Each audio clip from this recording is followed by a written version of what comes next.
And we also let's start with some breaking news inputs that are coming in connection to the Bondi Beach shooting. Now, Australian police are saying that homemade pipe bombs and a tennis ball bomb were thrown at a crowd at the Bondi Beach before a mass shooting but failed to explode. Court documents released on Monday reveal the attack was carefully planned months in advance. 15 people were killed and dozens injured during the shooting at the Jewish Hanukkah celebration on December 14. Police allege the two attackers carried firearms and multiple explosive devices to the scene, throwing the bombs before opening fire. One of the alleged gunmen, Sajid Akram, was shot dead by police and was found to own 6 firearms. His son, Naveed Akram, has been charged with dozens of offenses, including murder and terrorism. Investigators say evidence recovered include weapons training images, bomb-making materials, and extremist videos underscoring the scale and intent of the attack.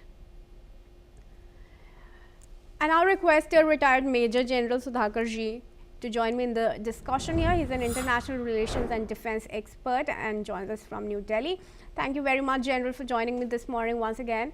Now, General, there's new information coming in that the attackers had indeed, in fact, carried out, a sort of recce even in firing before carrying out the attack. In fact, those images are on our screens right now showing Naveed Akram, practicing before carrying out the massacre. So clearly, the big questions now raised on the Australian security forces. Yeah, Kriti, good afternoon. Thank you. Incidentally, I am not from Delhi. I am actually from Jaipur, but presently speaking to you, connecting with you from Secunderabad, close to Hyderabad. Anyway, goes without saying that any such activity will always be preceded by reconnaissance, by rehearsals, by contingency planning. When you have a thing like this, you have an in route and out route, escape route. These are all predetermined, pre-established. Only then one goes for these kind of activities. Otherwise, it is very difficult to conduct these activities. And also, in a country like Australia, since it is one of the leading and the white population majority country, you have things like the weapons are not, the gun laws are very stringent in Australia. They have a system, the guns are collapsed or broken into pieces. They have couriers who carry these broken pieces from place A to place B. They are received by the place B, somebody from place B, and thereafter they are assembled by a professional. So therefore to say, and after they are received, they are sent through another courier to XYZ place. They are picked up and given to the professional who is supposed to execute this activity. This is the normal military method, so that one person doesn't know the second person, second doesn't know who the third person is, and the activity goes on without leaving any potential for disclosure or compromise of information. This is one part. Second part, you have brought out an issue that the Australian government has shown signs of complacency. Without doubt, they are a complacent lot. As long as nothing is happening, until they are hit by terrorists, they will never wake up. They are part and parcel of the culture of the leading economies, whether it is United Kingdom or USA or France or Germany, they leading Italy, they all form part of the same thought process, same culture, same way of life. Until they are hit, they will never call a terrorist attack in India as terrorist attack. They will always call it as a detonation or a bomb blast or a gunmen have fired. And only after this incident which has taken place in Bondi, although I'm not saying that Australia hasn't had similar incidents in the past, but they needed to be shaken up, they needed to be woken up. Not that I am actually, complimenting for this event. All I'm saying is there has been a high degree of complacency. Their security apparatus have taken things for granted because the time is coming in 21st century.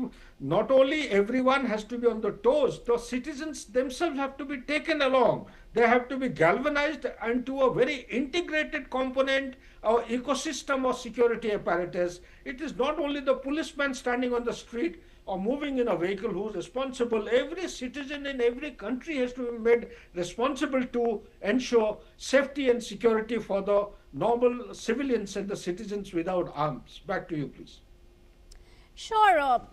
General, would you also say that there's now a need for Australia to also check its immigration laws?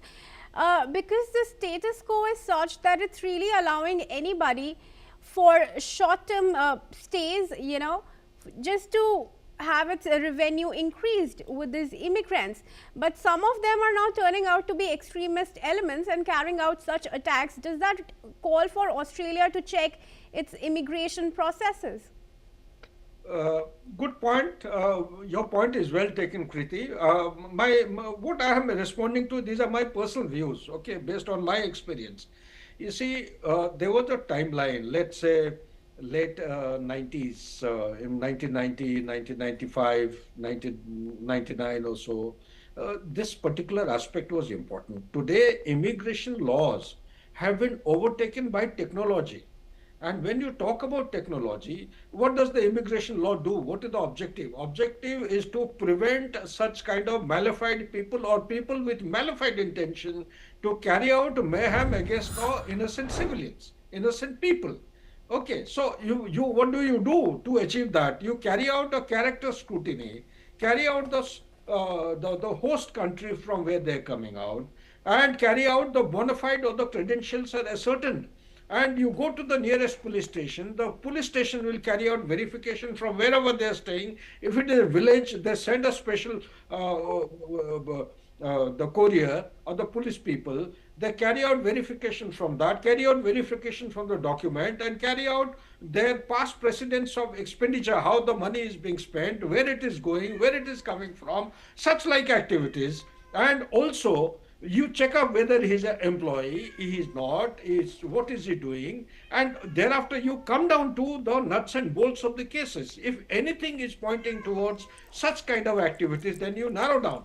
But the core of the issue is today, our human life, way of life is driven by internet. It is driven by social media. It is driven by hybrid methods of communication, hybrid methods of transactions of money, hybrid like cryptocurrency. I would say it is a hybrid warfare going on.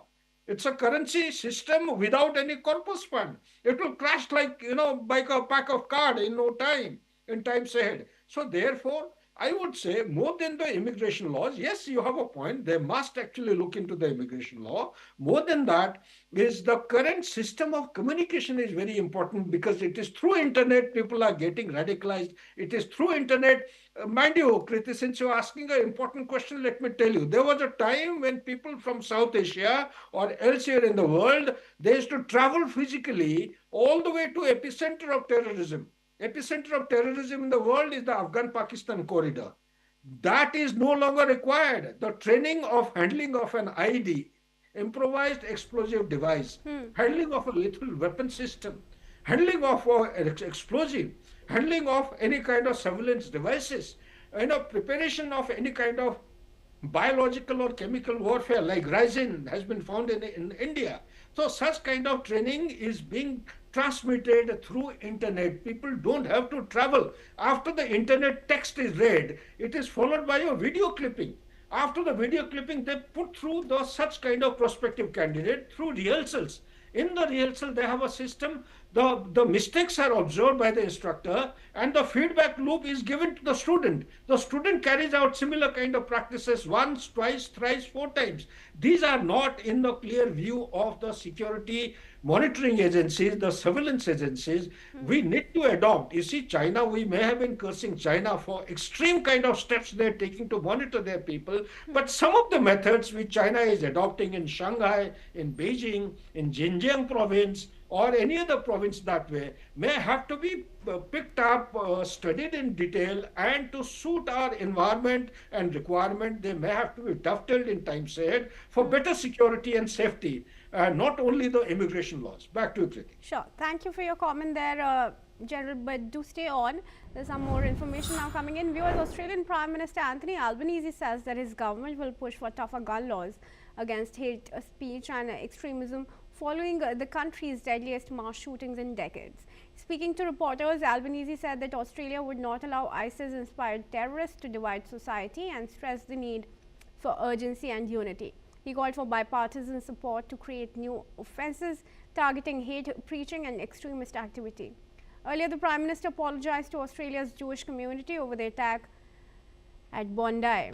Albanese said he felt the weight of responsibility for the atrocity and expressed sorrow for what the community and the nation had endured. He pledged that the government would work every day to protect Jewish Australians, defend their rights to practice their faith and participate fully in and safely in Australian society. Let's listen in. I'm sorry for what the Jewish community and our nation as a whole has experienced.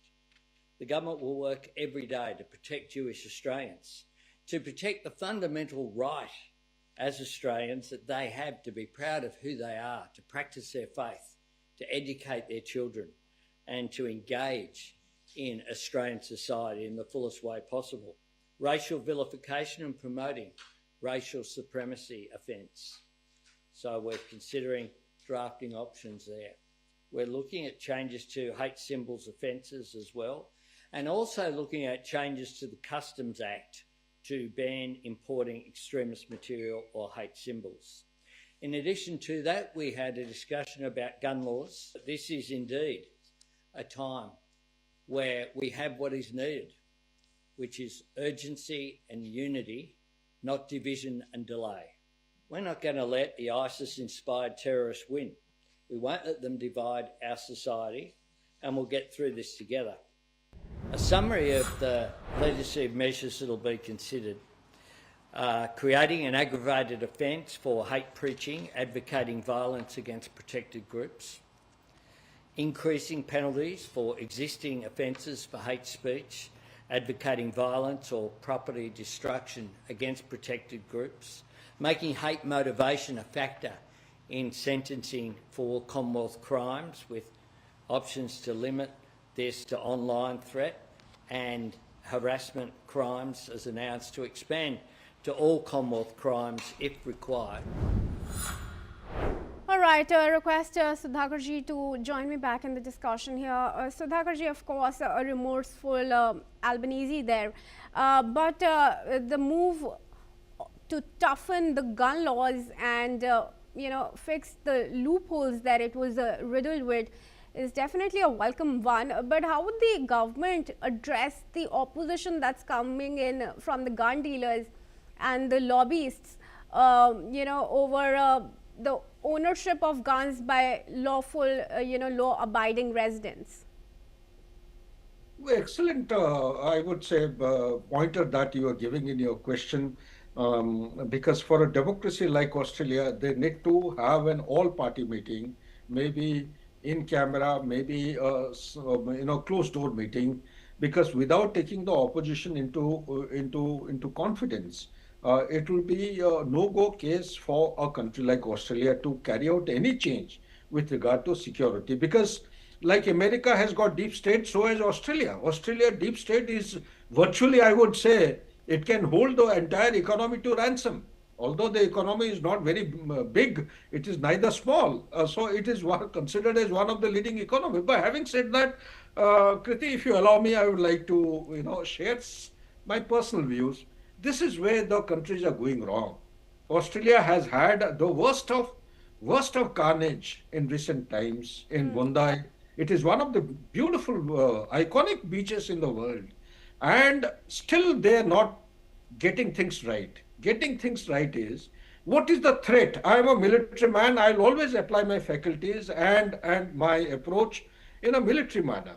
It is the threat, the disaster which has been inflicted on the people, civilian innocent people, whether they're Jews or any other kind of religion. It is purely from a force which is invisible. That invisible force is going all out to establish a global caliphate. And that global caliphate, regardless of, I'm trying to define the threat, if you are allowing me. The global caliphate, they may not have been successful between 2000. We kept on claiming that the Western Alliance, they have decimated and broken the backbone of ISIS in that corridor of 262 kilometers across Syria and Iraq. way back in 2017. The last of the bastion was actually pulverized, and all kinds of bombastic English have been used, and we're beating our chest to glory. Today, what has happened? Between 2017 and 2025, 8 years. Yesterday, I think you asked a question, I alluded. They are into splinter groups. They have shifted to Northwest Africa. They're dominating the corridor called the Sahel corridor, with 10 countries very seriously inflicted with ISIS domination. And people are being butchered. They're being killed. Your news channel is covering that children, young children are being abducted from schools from every second, third day in country like Nigeria. So therefore, what am I coming to is that there is a bigger story to be actually seen. The bigger story nobody is painting. I'm sorry, I should not talk in this language, being a military man. Do you know that Muslim or the Islam is the only global religion, which looks the domination of the Islam as one of the singular objective? Does anyone know? Not even Christianity talk about it. Okay, look at the percentage. Christianity as on today is 32%. Islam is 24 to 25%. Hindu is 15 to 16%. By 2075, very, very professional, serious research have been carried out by notable universities in the world. I think it is Cambridge or Harvard maybe. General, I'm sorry to interrupt you there, but I believe we're digressing a bit from the point of discussion here, and I'm also running short on time in this discussion. But for everything else that you've shared with us, thank you very much, as we'd like now to move ahead. Viewers,